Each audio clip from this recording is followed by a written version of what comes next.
I would imagine you noticed that sign right there on the wall behind you. It says U.S. Stem Cell Awareness Mission.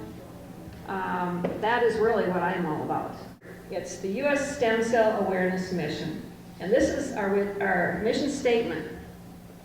We are, each one of us, Americans with conditions our U.S. doctors have told us were untreatable, merely manageable, degenerative, unheard of, regressive, terminal, or orphan. We've witnessed the opportunity presented by adult umbilical cord and blood stem cell therapies outside our borders. Many of us have questioned these terms by which our doctors labeled our conditions. And by the way, there's a doctor sitting here, and I'm not saying this about all doctors, because Dr. Klein, from the very beginning, was so open-minded. Good afternoon, everybody. Thank you so much for joining us today on this beautiful spring day.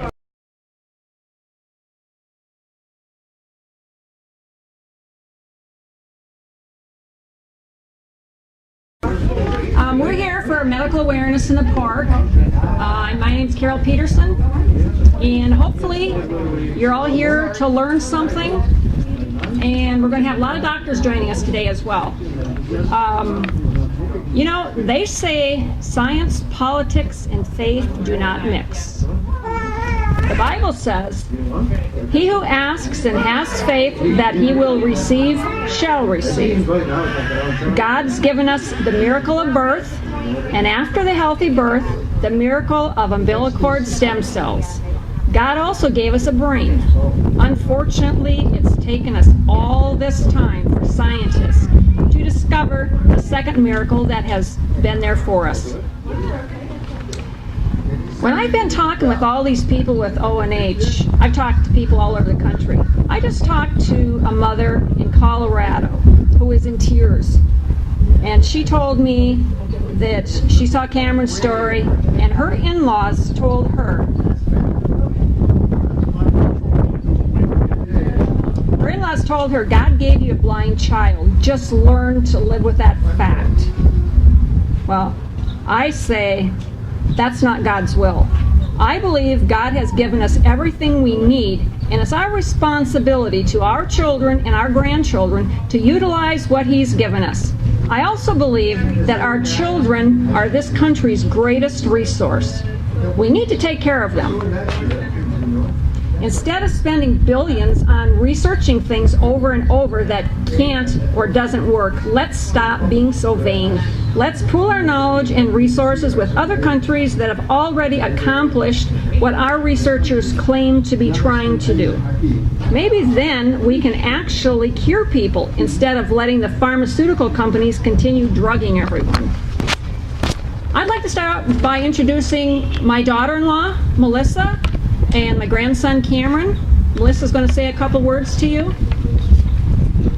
Melissa? Okay. You want to take him? I'm sorry? Okay. Hi, I'm Melissa. I'm Cameron's mother. As you know, we traveled to China about 6 months ago to undergo a procedure of stem cells for Cameron in order to try to repair his optic nerve and revise his vision. And we've seen a lot of progress. It's kind of hard to tell exactly how much because he doesn't talk yet. He's really not talking very much at all, so we're not really able to know. But he's developmentally he's progressing, and he's undergoing intense therapy. But his therapies are going really well. He has a vision teacher that he sees every week, and she does everything for him.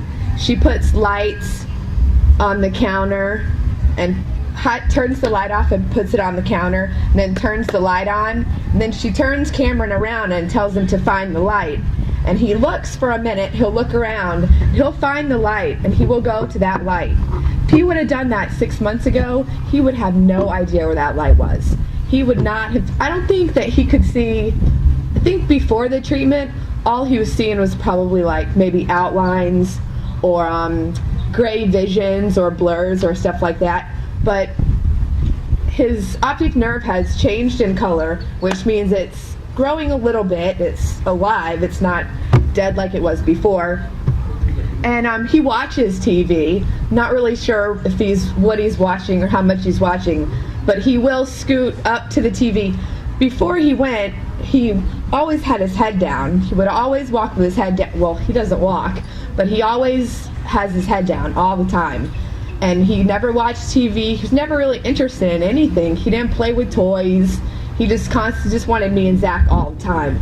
And now that he's come back from China and he's in therapy and stem cells are having chance to grow that nerve, however much it may grow it, he watches the TV. He'll scoot up to the TV, and he'll put his head up and he'll watch the TV. You know, he doesn't have very long attention span, but he plays with toys with a lot of light and sound, and he can follow the lights if I stand there with him and the light turns on, I can hit the light and tell him red light on, just try to do different stuff. So he's definitely progressed a significant amount since we've been back. It's definitely something that we need to do here because we had to go so far, and if we have the technology to do it, then why are we having to travel all the way to China, But you want to say anything, babe? I think we'll hand it over to Dr. Okay, Klein. Dr. Klein? Well, thank you for being here.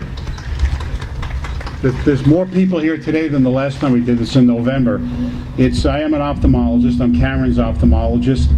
I didn't see him before the stem cell transplant, but I looked at his medical records. I know Dr. Hess very well in St. Petersburg, and his lack of vision was well described. The appearance of the optic nerve was well described. In addition, there were associated problems known as de Morsier syndrome, midline problems in the pituitary and hypothalamus, low blood sugar, an absence of growth hormone, and now he's starting to pick up. They did travel to China. There was nowhere in the United States to have these stem cells done. I looked at what they were doing in China. I thought there was good science behind it. I said to myself, let's give it a chance. It's something new. Everything that's ever happened that's new has always been looked at very cross-eyed. When Edward Jenner said, I can prevent smallpox. Thank you very much, Dr. Klein. Thank you very much, Dr. Klein. I'd like to introduce Abby Wolf. If I can convince her to come up here, please.